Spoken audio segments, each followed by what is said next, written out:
John? I'm very good. It's good to have you back. Yes, I'm making a return. Of course, I was away last week. Left the show in wonderful hands. Charlie Hawkins, of course. He spoke very highly of you.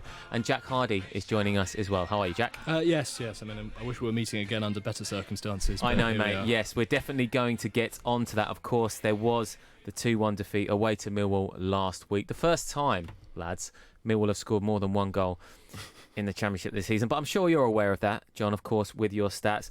Delighted to say we've got Noel Whelan on the line later. Cannot wait to chat to him. Thomas Wilson is also coming up, and then we'll have your usual listener questions. Just a very quick update from the international scene. England in Prague tonight, of course. If they beat the Czech Republic, they qualify for Euro 2020. Harry Kane scored first for England, but then Jakub Brabec equalised for the home side. So as things stand, it's Czech Republic 1, England 1. But enough of that. It is time, John, for the all-important stat of the week. Yeah, I've got a Jack Harrison stat for you. Gritty. Much maligned Jack Harrison. Jack Harrison has the highest total key passes with 11 passes in the league so far, which is 1.09 per 90. So you may be thinking that Jack Harrison's had a terrible season, but the stats don't necessarily agree with you. There we go. What do we say about stats, Jack? It's always the same. Well, I mean, I think the other crucial stat is that isn't he got one of the lowest crossing percentages in the entire league? Yeah, so it depends which stat you'd prefer. He's also got one of the highest touches in the box per winger, without a goal, I think. He's got a goal early on, but he's got very, very high touches in the box stats, which doesn't bode well given that he's barely got any production from that. Barely any production from that. Well, how was his production last week, chaps? Oh, God, do we want to talk about it? We're going to talk about it because I could not believe this result when I saw it. I was away in Barcelona, but paying heavy, close attention, of course, to Leeds United's results, as I do week in, week out these days. And after that performance against West Brom, which I'm sure you spoke plenty of during last week's show, such a disciplined, well-oiled victory over West Brom, to then see that result. And I know that there was the manager bounce, I suppose you could say, but with regards to Millwall, I'm not even sure that could apply because it wasn't like they disliked Neil Harris. It wasn't like he was on a particularly bad run. He just decided to leave. So there was no real manager bounce, but the result was what it was. Who wants to go first here? Well, you may be surprised, but we're not at all. I was going to say, you can talk about a manager bounce, but we've had it every time we played Millwall at the Den in the last year. Is it like 9? They've won 9 out of 11 or something, is it? If I lived on my 105, I'll never see us win at the Den. It's just a terrible, terrible place for Leeds United. Well, why do you think that is? Because I know that we have eras of football and personnel changes and managerial changes. They are different teams. Is there something ingrained within the Leeds psyche and the setup that passes on from team to team whereby you just can't seem to get a win there? Might not strictly be down to Leeds and the performance on the pitch, shall we say, but right, I see. It's a difficult venue to visit, I think, sometimes, and I know that sometimes players psychologically can struggle to get going really at Millwall because it's a loud place. The fans let you know that they're there, and I think psychologically it's something that we've always been a bit brittle about, and the longer that goes on, and especially Leeds is a big game for Millwall. They always say that, and you can tell they're really up for it every time we go down, and that is something that is going to rub off on the players one way or another, even if we've got a team as good as we currently do. I would also add to that the fact that, at least in the Bielsa era, Millwall are the sort of team that Leeds are going to struggle with. They are a team who will look to be defensively strong and will look to try and score against you in set pieces, and that's the two things that Leeds struggle with: breaking down well-organised defences and defending set pieces. So I think there's certainly that explanation as well, and also just the narrative. I don't like going into narratival explanations very often, but I think we just expect that it's going to be a difficult game at the Den, and it always is as a result, I think. The thing is, though, and I understand those arguments, but in today's game particularly, it shouldn't have to be an issue, right, for players. It should be something they're aware of, whether that's something that the club need to look at and say, right, you need to be psychologically prepared to go into the Lions' Den, pardon the pun. But we know what the atmosphere can be like inside the Den. So as a professional footballer, that's something that you should be able to deal with and adjust to. I think so, but we've mentioned psychology on this show before, and again, that's not something I really like talking about a lot, because how do you quantify psychological impacts and stuff? But we've seen it after Matthias Klich missed the penalty against Derby, and you've got to realise the context of this Leeds game is in the fact that Berardi gets sent off after 14 minutes. So you have another one of those. You have the player being sent off, an immediate penalty, and then a sense of, oh, here we go again. They give away another silly goal, and then it's an uphill battle. And I think Leeds played quite well, I thought, in the second half. But there's not really anything you can do to mediate for that sort of thing happening. So it's one of those things where I think because of the fact that we've lost a game, we lost a couple of games, this one feels like, we've lost another game. But you have to read the game in the context of that red card decision. Speaking of that red card decision, was it, Jack, a red card, and was it a penalty? No, it's a terrible, terrible injustice. It's been a 3-day battle for justice to get Gaetano Berardi, one of our most ill-disciplined players, cleared of that. But no, I mean, it was clear that, whether Berardi had clipped the back of, I'm not sure, was it their striker? It was Bradshaw, I believe. It was Bradshaw, clipped the back of his heels as he was running past. He was covered by Calvin Phillips, and so, he wasn't the last man, and I believe there's also been a rule change. There's a double jeopardy rule, yeah. There is a double jeopardy rule, yeah. And so in any way you try and look at it, especially with those two factors, if it was a penalty, it shouldn't have been a red card by any stretch of the imagination. And that changes the entire, tone of the game. From then on, Leeds are chasing a game with a player less, and we managed to impose ourselves pretty well in the second half, I think, with that context. But there's no getting away from the fact that it completely ruined what could have been a fairly promising result. The fact that you scored so soon after half time, you must have been so enthused and so excited and so positive and hopeful, I suppose. I know you're saying no, we're at the Den, it was Millwall, but the fact that Alioski scored. Actually, before we're going to get onto the goal, I don't know whether you discussed this last week. Peppa Pig and Alioski. What's that all about? Did you see that clip? I have not seen it. No one's seen it. So Alioski was, I can't remember what game it was. It might have been the West Brom game. He was walking down the tunnel, about to go into the changing room, and the camera was there, whether it was someone from the social media team had the phone, whatever they do when they pass it on to the players. And Alioski just walked up to it and went, Peppa Pig, and then walked into the changing room. He's done this a few times during the season. Yeah, Cam. It's Craig. I think it's Craig Wilson is the guy who does the Twitter social media accounts for Leeds, and every time he's filming these days, Alioski will go up to the camera and do something stupid. So I have no idea about the Peppa Pig reference. But so it's hard to keep track of the bizarre things he does in front of the camera. Yeah, that's true. I have to say I quite like it. It shows a bit of character, right? Mate, it shows a bit of colour. Yeah, absolutely. But obviously, to go back to the game, he scored. It was 2-1. You thought, right, here we go. But then that never really materialised. I thought that Millwall played fairly well in the game. They changed things up midway through the second half when Leeds were really putting pressure on them. And, we say this all the time, but there's a reason why we talk about Leeds struggling against teams that sit tight defensively, because it is really hard to break. It is really hard to break down a well organised side. And the week before a game like that, sides like Millwall will be practicing their defensive formation. They know that they are going to give up more possession than they have, and they know that Leeds are going to put them under the cosh for periods. You can just look at any of the games really they've played this season, and you see that Leeds dominate the ball and they dominate possession, and they do cause problems. But that said, it is so hard to get to. Leeds Bielsa's system is all about creating space. It's all about manipulating space. And if you just deny the team space, then one of the most creative outlets is gone. And this is something I think that a lot of fans don't really appreciate. So we always say things like, Pablo didn't play well today, or we miss Pablo when he doesn't play. But often the teams who really sort of figure Leeds out are the teams who deny Pablo time on the ball, and they deny Leeds space. And it's just really hard if you can't get the ball. In, and we've even seen it with teams like Manchester City. Manchester City are the same sort of team as Leeds are, in that they're trying to manipulate space, they're trying to find space, and they've got world class players in almost every position doing that. When you're Leeds United and you don't have those world class players, it becomes very, very hard to break teams down. So, for me, I kind of, once you go down to 10 men, once you go down 2 goals. And once you score a goal, the opposition are going to be like, right, we've got to sort this out. And I thought Millwall really did a good job of that. They pressed quite high up the pitch for a team who were worried about pressure, but they had the extra player. But I thought they did quite well after that point where there was a bit of a nervy moment for them. It's very gracious and reasoned of you, John. I'm You think? impressed. Yeah, I like that. It's a very good analysis of the game.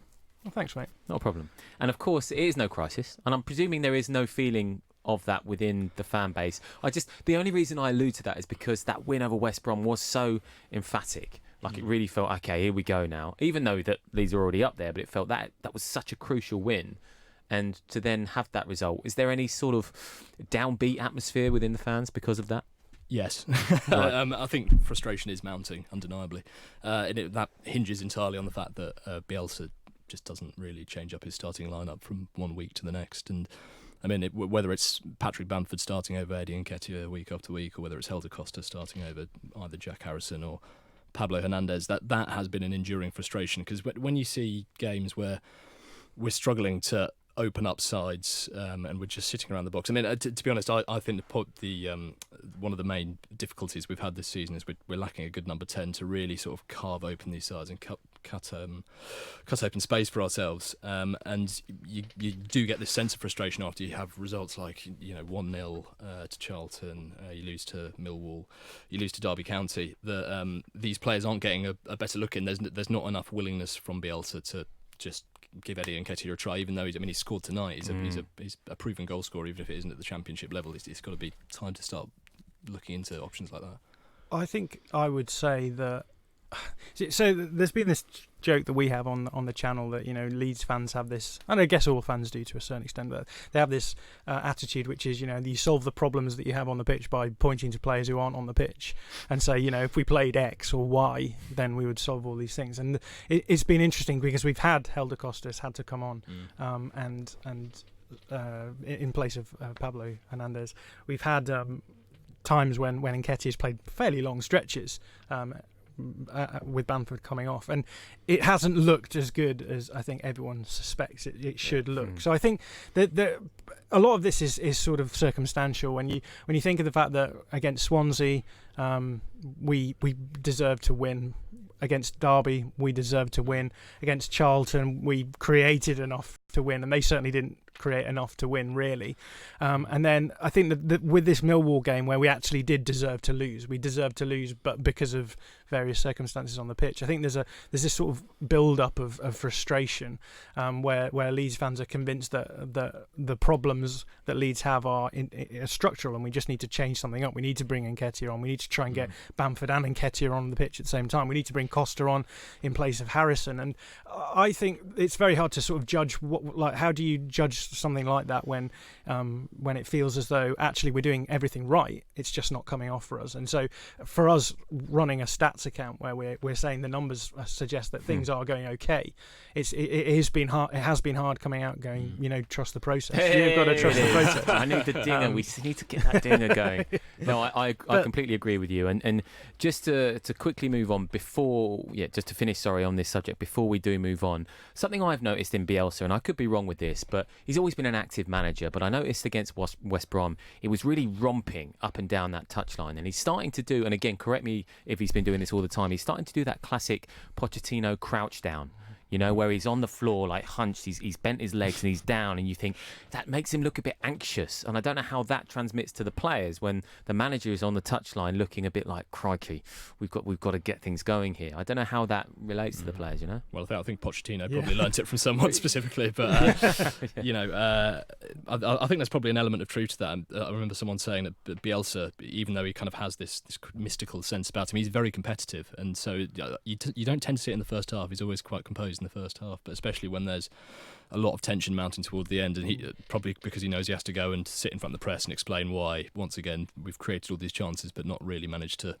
get the goals that we deserve. You can see him, you can feel he gets amped up, but then to be honest, we've got one of the most active technical areas in the entire league because we've got about 4 people jumping around. Yeah, we've got more yellow cards from them than we do most. He took one for the team against West Brom. It wasn't him, was it? There's so many people running around. I don't think they knew who to book. Yeah.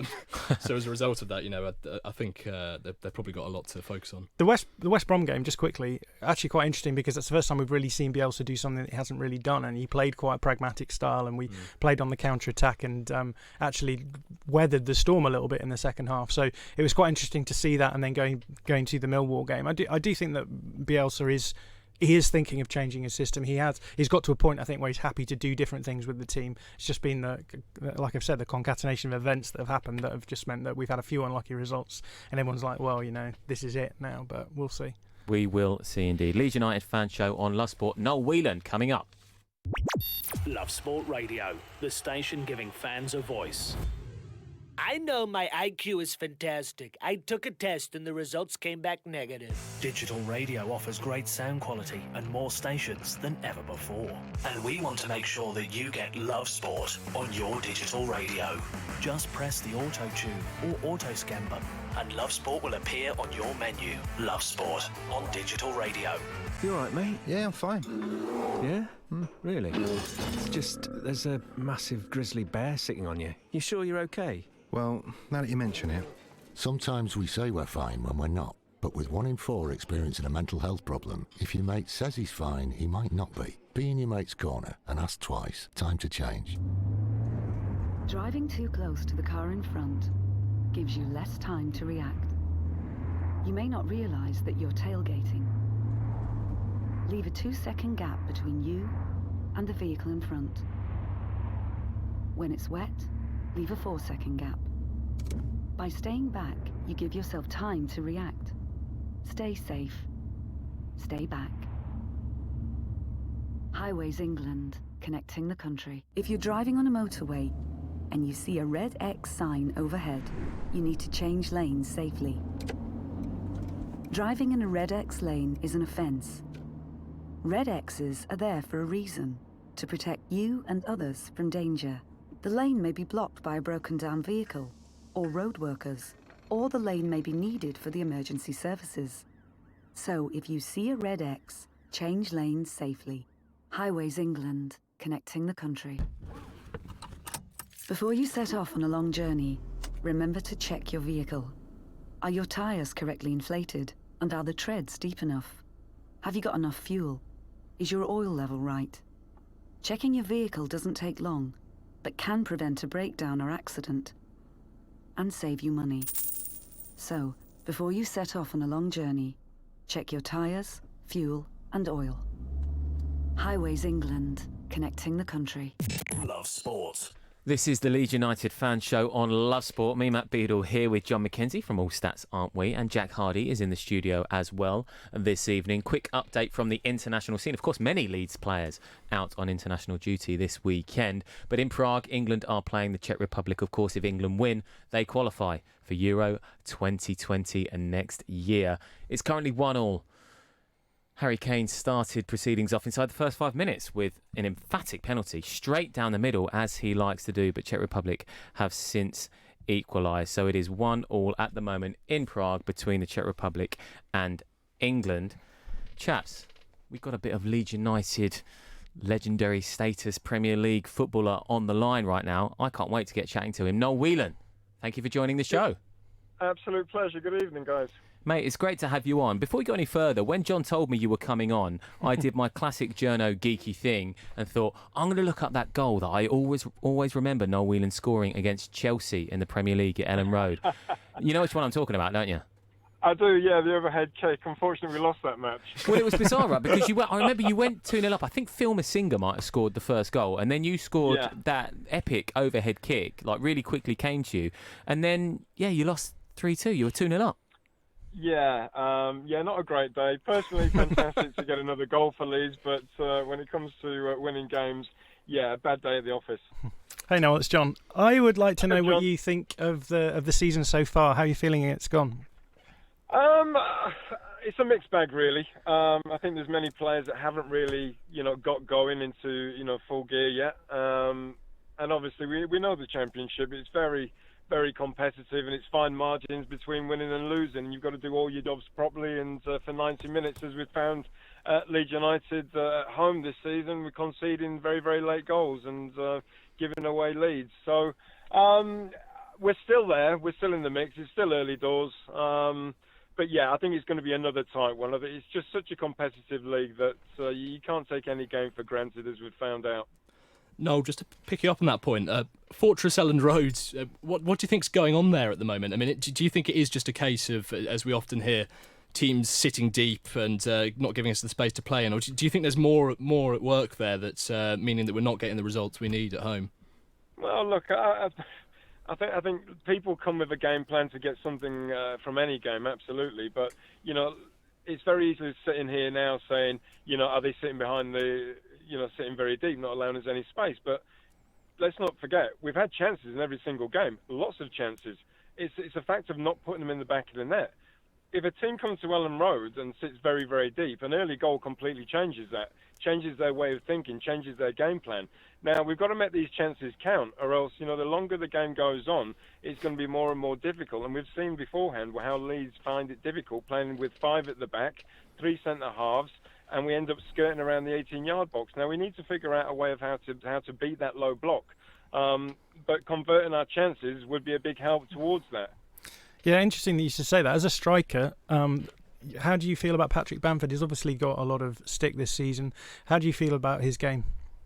Look, I think his overall game is absolutely fantastic. I think West Brom was the best that I've seen him play without getting a goal. And, I spoke to him after the game. Obviously, any striker disappointed not to score in any game. But when you put in a performance like that, it kind of reminded me going back to a little bit of old school where he was very, very physical, very much like a centre-forward back in the day, grabbing hold of centre-halves, running them into channels, holding the ball up, using your arms, using the body that God gave you, because, it's still a contact sport, let's not forget, despite how referees certainly see things. But, that overall performance for me was worthy of the man of the match that he got that evening.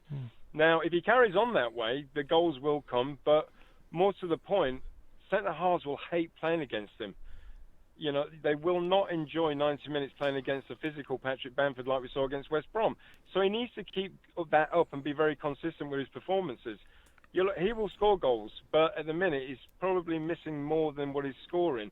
And he was very honest after the game, saying he should be on at least 10, won a game, which is very, very honest of the young man.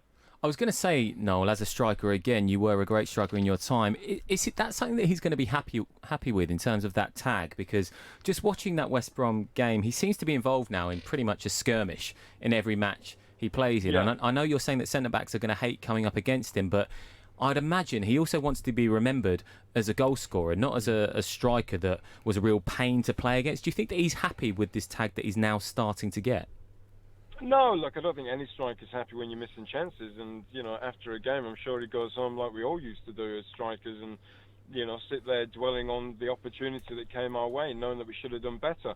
If he does go home and think that, then that's a sign of a good player, a good professional, because you care about your game, you care about the job that you have to do and what's required within that team. So whether that's win, lose or draw, you'll always look back and reflect on your opportunities, the chances that you put away, chances that you could have done better with. But I'd be more worried if he wasn't getting into those areas for the chances for him to miss. It will come. It'll be a day where he probably gets 3 one day and he scores every chance that comes his way. At what stage, Noel, do you start to consider bringing Eddie Nketiah in? Because it's been 7 games since Bamford last scored. That was August. Yeah. And undeniably, as good as he was against West Brom, I don't think anybody would dispute that. He was absolutely fantastic. But the longer this goes on, I mean, at what point do you think the change really does need to come in?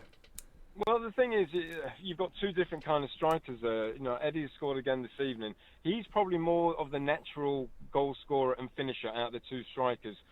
Can he do the work that Patrick Bamford puts in? Can he chase those balls into the corners and win you corners and free kicks and throw-ins, when he's got absolutely no right to?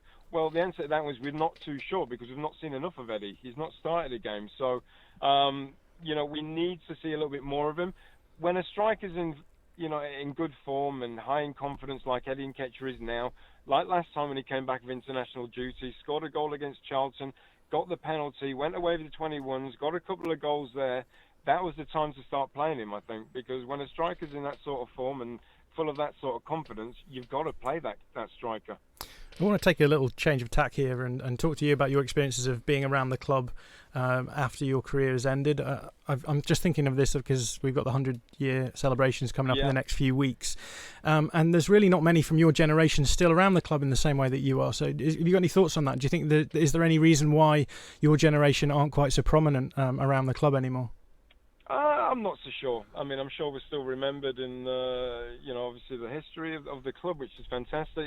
For me, it's a joy to be back. It was a wrench leaving. It wasn't my decision, but every time I passed Ellen Road, there'd be a tear in my eye, and for me, it's like it's back home. It really is. I'll come in early before going on to do my commentary. I'll sit at the bottom just by the dugouts. Enjoy the setting, the scenery, just being there because it means a lot to me. It's very close to my heart. Fantastic memories. I came through the school system, through into Ellen Road, through to YTS as a professional, winning the FA Youth Cup, scoring my first goal there in Ellen Road. So there's lots of memories that I love to, reminisce about when I come back there. And, everyone's so friendly. We've got a good chairman there now. The board are fantastic. Angus Kinnear's doing a great job. So, everything is in a healthy place at Ellen Road. But, no, for me, Saturdays would never be the same if I wasn't coming back to Ellen Road. And I'm so glad that I'm back in some capacity. Noel, that is lovely stuff. What a great way to finish the chat. Noel, thank you very much for joining us. Absolute pleasure, guys. Have a great weekend. A sweet pleasure. Lovely. What good bloke. Noel Whelan, ex-Leeds United footballer and a pundit for the BBC as well, commentates on those Leeds games, as he mentioned. It's an interesting point that you bring up there, John, because he was obviously involved in, and no one really ever talks about this. Everyone talks about the class of 92, right? But no one talks about the fact that, the Leeds United team the following season, wasn't it, actually annihilated a lot of those players in the Youth Cup. Paul Scholes, I remember being in that particular team. Jamie Forrester up front for Leeds at the time. That was a really, really good youth setup coming through, wasn't it? Yeah, that's really escaped my mind, to be honest. But a lot of this stuff I think is really interesting. I've been doing a lot of interviewing up in Leeds this week for another podcast that I run, and I got to speak to Phil Hay. I got to speak to your mate Andrew Dalton. Of course, get him back on the show, James. And it was just great. It was great talking to them. And one of the things that struck me talking to Phil Hay was just how much the club, its sort of DNA was written during the Revie era, and there's still all of those players from that era who are around. So you'll see Norman Hunter around, you'll see Lorem around, you'll see Eddie Gray obviously around. Then there's just no one really from the Howard Wilkinson era that that, and even like you say the subsequent era in the mid '90s and the O'Leary era either. And I find that such a fascinating thing that just the whole history of Leeds United is tied up in this sort of short moment where Revie was there. I was looking in preparation for this. I was looking at each season. So Leeds obviously have been around for 100 seasons now. 43 of those seasons, Leeds haven't been in the top flight. Which is a huge number of seasons to be out of the top flight for since nearly 50% of their existence they've been out of the top flight. And I just find the history of Leeds so interesting because it is about success, but it's about failure as well. And I wonder whether or not the Revie era being so important to the DNA of the club has meant that I know that Howard Wilkinson, for example, was very negative about, well, not very negative, but he was very careful to distance himself from the successful period. And I wonder whether or not that sort of had a knock-on effect on the players themselves. Interesting that he did distance himself though, because it was a title-winning squad. Obviously, won the last ever First Division title. So I mean, plucking names out of the air, I'm presuming you're talking about the likes of like Lee Chapman, Mel Sterling, even Gordon Strachan to an extent. Yeah, Gary McAllister. There's so many, and then obviously the O'Leary era. You're just kind of thinking, well, there's plenty of great players that we've had there. I mean, they've just disappeared off the face of the earth when it comes to Leeds United. Particularly in the last few decades as well. I think that the story that's really underpinned it, rather than the kind of success of any particular manager, has been the youth system. That's been the constant, whether we've been in the top tier or one of the lower tiers. Our youth system's always been absolutely world class. The players we've been churning out, whether it is, but as you say, back in the kind of the Wilkinson era, get through to obviously when I can't remember what O'Leary used to refer to them at, was his the babies. Yeah. Up until now, you see great players are still coming through the Leeds United Academy, and that's kind of the story of Leeds, really, in many senses, rather than all this great success and title-winning acclaim. Yep, indeed. A great time, great memories, of course. And as you said, those celebrations are occurring over the next few weeks. Right, this is the Leeds United Fan Show on Love Sport. Thomas Wilson of Focus on Leeds up next. This is Love Sport. Get ready for Brexit on the 31st of October. This means that travelling to the EU will change. You'll need to check online if your passport is valid for travel to Europe. If you're planning on driving, you'll need to check if you have the right documents to drive. And make sure your travel insurance covers all your healthcare needs. To keep your trip on track, check what you need to do at gov.uk/Brexit. Get ready for Brexit. on the 31st of October. Stop paying too much for your energy bills. Brian saved money on his at aspokesmansaid.com. Can you? I'm Brian from Swadlincote, South Derbyshire, and I saved about £400 on my energy bill with a Spokesman Said. The iSpokesman Said website was very easy to use, and the money I saved I put towards a holiday. Compare home energy quotes from the UK's biggest suppliers in just a matter of minutes with aspokesmansaid.com. Fighting for you, saving you money. If you see somebody showing any of the signs of a stroke, you don't have to think about it, you just dial 999. Use the FAST test. F. Face. Has their face fallen on one side? Can they smile? A. Arms. Can they raise both arms and keep them there? S. Speech. Is their speech slurred? T. Time. Time to call 999 if you see any one of these signs. Act fast, make the call, dial 999. Whoa! Look how much saturated fat is in these chocolate biscuits. It's surprising how much is in our food and drinks. For us kids, eating too much saturated fat can lead to harmful fat building up inside, which we can't see, increasing the risk of heart disease or stroke when we get older. So be food smart. Download the free Change for Life food scanner app and start making healthier choices today. Have you had enough of extortionate energy bills? A Spokesman Said could help you find the cheapest energy deals on the market. Don't take our word for it. There's hundreds of Spokesman Said customers who've saved big. Brian from Derbyshire saved £400 on his energy bills, and Tony from Northampton saved a massive £2,800 on his gas and electric. ASpokesmanSaid.com, the leading price comparison site where you can switch to the cheapest energy tariffs on the market in just minutes. aspokesmansaid.com. Fighting for you, saving you money. This is Love Sport. This is Love Sport. You are listening to the Leeds United fan show. Me, Matt Beadle, here with John McKenzie from All Stats Aren't We, and we're joined by Jack Hardy in the studio. Today it's half-time in Prague. Czech Republic 1, England 1. Not the best performance from England, you'd have to say, to start the game. Harry Kane put the Three Lions 1-0 up with a penalty inside the opening 5 minutes, but an equaliser was scored by Brabec, and then it's been a bit to and fro since then. Czech Republic actually with their tails up. Chaps, if they win, they qualify for Euro 2020. That's what we want, right? I follow Scotland. Do you really? I do, yeah. I did not know this. I didn't want to mention it. Do you know what? When you came into the result. studio and I said about updates, I sensed that you weren't that bothered. Yeah, I'm not that bothered about England. Okay. Well, we'll move swiftly on then, shall we? I didn't mean to. No. I'm sure Jack cares about it. Yeah. Of course not. Anyway, it is 1-1, so we'll bring you live updates when that second half kicks off. But right now, we have got Thomas Wilson on the line. He is from Focus on Leeds. He's going to give us a bit of an under-23 roundup. Thomas, thank you for joining us. No worries. How are you? Yeah, very well, thank you. So, the under-23s, I believe you are ensconced in all things youngsters. Yeah, well, not quite, but I'll try my best. So, in terms of the current setup at the moment, what can you tell us about that? What can you tell us about players coming through? Well, it's hard because like, a lot of the players in the under-23s are part of the first team squad as well. So, like I say, Bielsa likes to send first-team players down when they're not getting game time. But in terms of how I started, the starter very similar to the first team, dominating games, but really struggling to find the net and conceding a lot of sloppy goals. Why do you think that's the case? Is there anyone who's a sort of similar player to Bamford who's getting a lot of complaints from the fans that he should be doing better than he is? I'd say Edmondson, but he's not really played too much with Nketiah dropping down. Stevens started start season playing as a striker, but I think it's the same at third team. I think teams have just figured out how to play against them. So in terms of the team, who are the players that are really doing the business for the under-23s at the moment? Who are the ones that we should really be looking out for? Well, I've made a couple of notes. I've got Robbie Gotts. I'm sure most fans are aware of him. He's scored 2 and assisted 1 so far this season. Very similar to Jamie Shackleton, that I can play right back, left back and in midfield. Probably not as good going forward as Shackleton, but better defensively. I think that's because he has played at right back longer than Shackleton has. I've got Ollie Casey, who's mainly from under-18s, but stepped up this year. I think with injuries to play at centre back.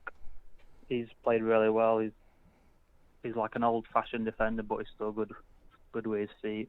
Quite good in the air in both boxes, and quite aggressive. But like I say, a lot of the players, most fans are aware of because they do play in the first team. But I think we have missed Stevens with his ban he's had for the betting. But other than that, like I say, most of the players are with the first team squad, so a lot of fans are aware of them. And there's a slight prospect that Kiko Casilla might be disappearing for a few games, depending on the outcome of an FA investigation that's going on at the moment. I mean, what do you think of Illan Meslier?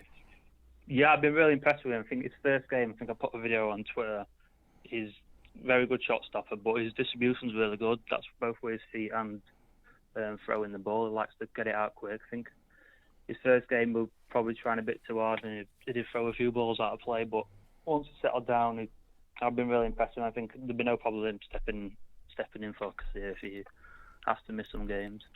You've mentioned that players are being called up to their first team squad, and obviously there's a lot of turnover. Do you think that's had a negative impact then on the results so far?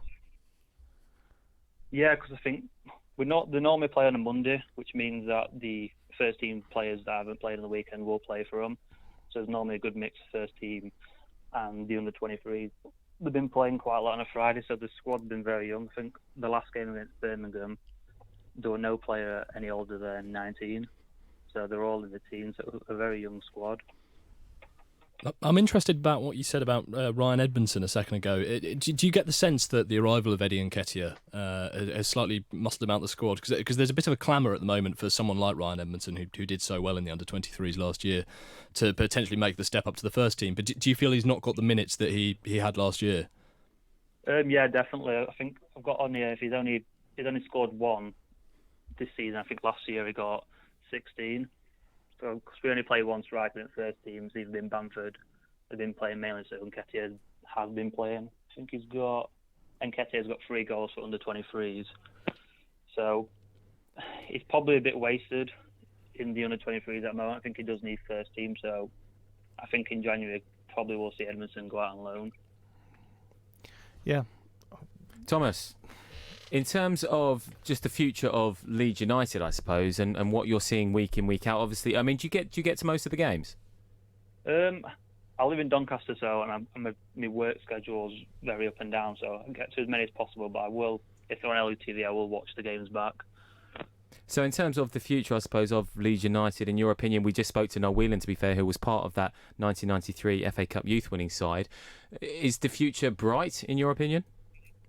Yeah, definitely. Like I said, they play pretty much identical to the first team, so in terms of stepping up, it should be pretty easy in terms of style and what Bielsa wants from them. But also, they're getting the chance, like previously, like when Phillips come through and Cook come through, there's just one or two of them coming through at once. Whereas this year, I think a lot of people made comments about it last season that our under-23 side that lined up could be quite a few championship teams. Lovely stuff. Thomas, thank you for joining us. No worries. That was Thomas Wilson from Focus on Leeds, giving us a bit of an under-23 roundup. Next up on the Leeds United Fan Show, I can't wait for this. It's my favourite part of the show, a listener's questions. I love it when it's windy. That way you can tell it's my real hair. Giving your team a voice. Love Sport Radio. Can you save money on your car insurance? Chris did, with a little help from a spokesmansaid.com. Getting real people, real savings. I'm Chris from Leicestershire, a truck driver. I went on a spokesman set, which was very straightforward and easy to use for an old git like myself, and saved over £300 on my car insurance. Find quotes from over 100 leading insurance providers at a spokesmansaid.com. Fighting for you, saving you money.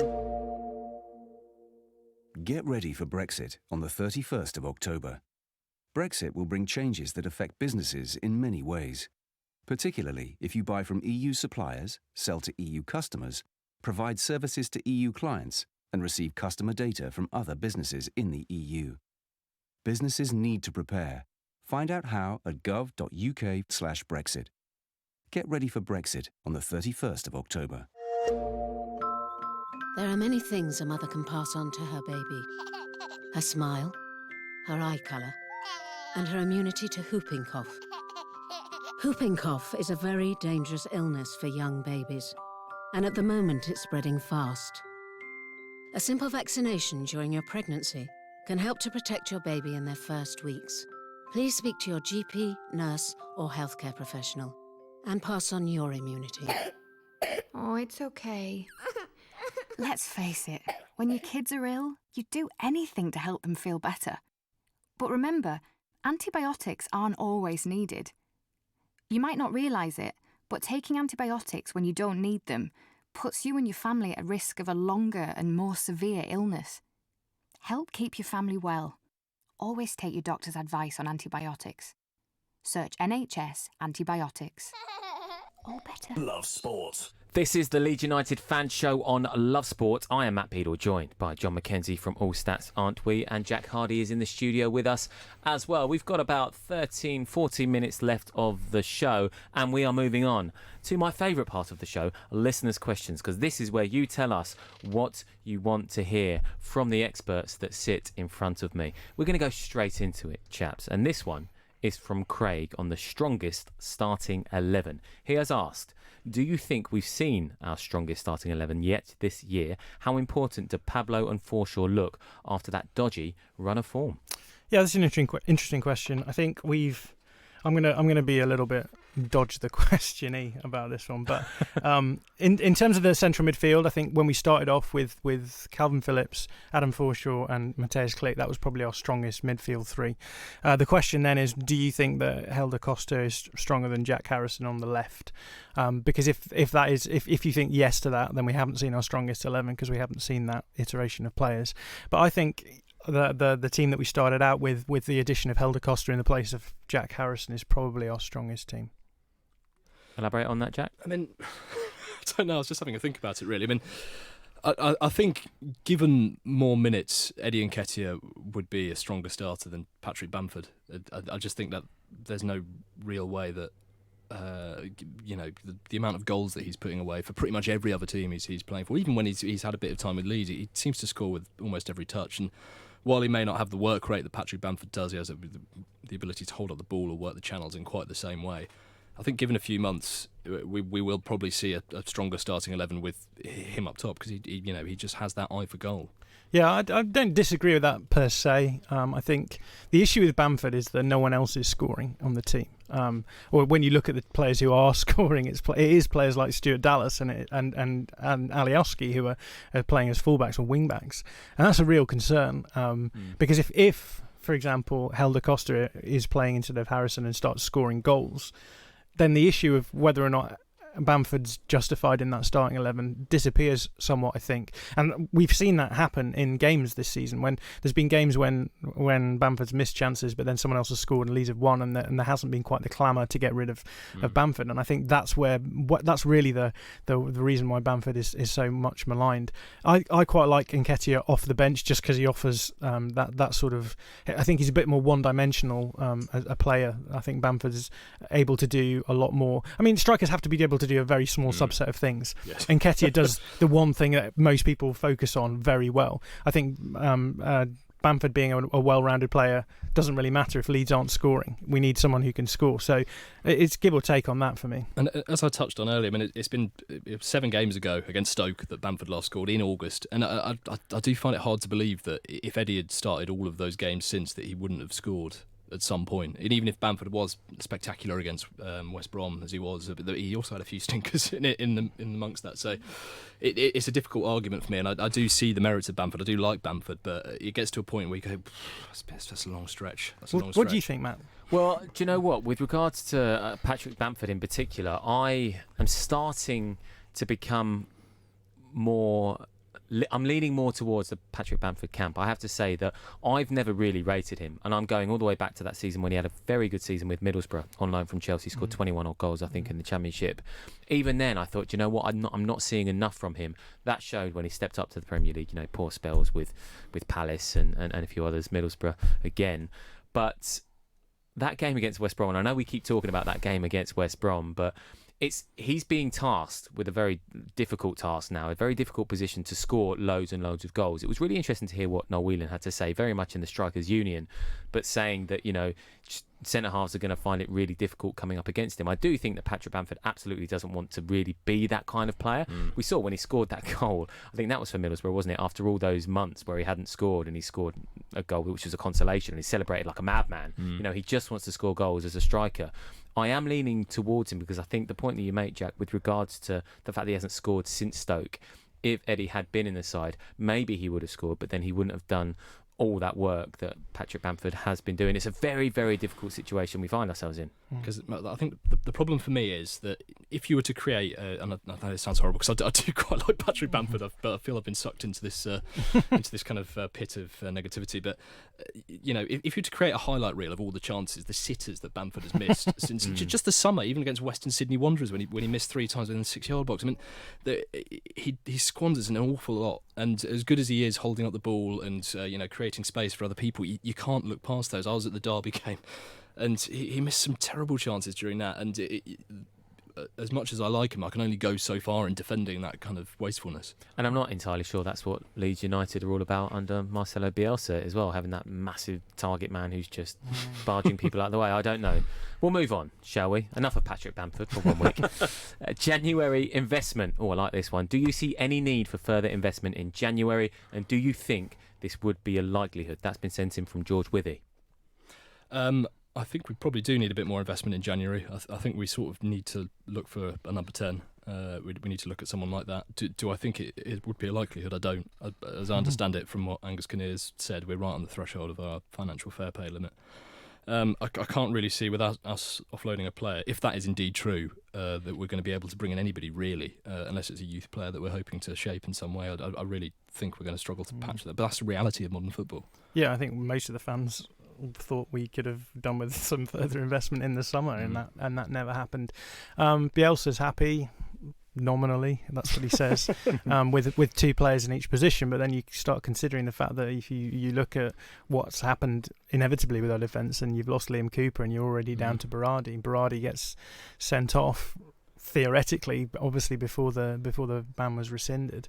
That could have been that would have been a headache for us as well. I think a lot of fans just kind of feel, it'd be just nice to have a backup centre-back option who isn't a sort of converted right-back or an under-23s player. And I don't know, we live in a world where it's become very difficult to manage squads. I think that's why a lot of good managers like small squads, because, like, what do you do? Say we play Ben White and Liam Cooper. Who do you have as a third option centre-back? How do you get someone good enough for that position who isn't going to be wanting to play every week?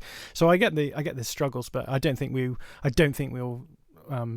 bolster the squad in January unless there's some kind of terrible injury to one of the players. I think that's going to be one of the enduring mysteries of Marcelo Bielsa's reign, because last summer we knew that we didn't have enough centre-backs, because I think we just literally had Janssen and Cooper. That was when Berardi was still in his previous incarnation as a right-back at that point. I don't really understand why there isn't that urgency to do it. He's clearly happy that he can share the workload between those 3 people, but it is odd. It's very odd that there isn't that clamour for it. No, indeed. This one is quite interesting because I'm sure we're probably going to have more of these questions as the months go on with regards to Marcelo Bielsa's future. Stevie G or not Stevie G? With this guff about Gerrard, when Bielsa does move on, do we think Corberan will be a good move from within, or someone else from outside that will continue the work? Gerrard, etc., obviously other names being banded around, feels like a vanity appointment which would start all over. That's sent in from David Martin, not the West Ham sub-goalkeeper, I'm presuming. David Martin. John? I mean, I assume it's not him, no. Who knows? A closet Leeds fan, perhaps? Potentially. Yeah, interesting one. I hear a lot of people talking about Corberan being promoted up. Corberan's the under-23s manager at the moment.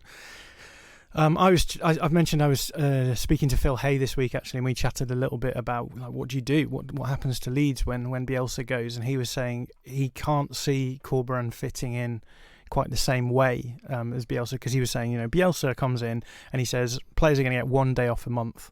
They're going to turn up and do 8 hours a day. He says that's fine when you're Marcelo Bielsa, when you have that sort of pedigree and you have that sort of respect. When it's Carlos Corberan, who no one knows, they're gonna be like, jog on. We're not going to do that. And so he was saying it's all well and good saying, oh well, let's keep this system going. Let's keep perjuring the system as long as possible. But you can't do that unless you have Bielsa. And so as soon as Bielsa goes, I do think there's some truth in that argument. In terms of Steven Gerrard, I actually think Steven Gerrard would be an excellent appointment. I think he's been remarkable. Jack's not sure. He's been well in terms of what I want to see from a manager. I think he's tactically astute.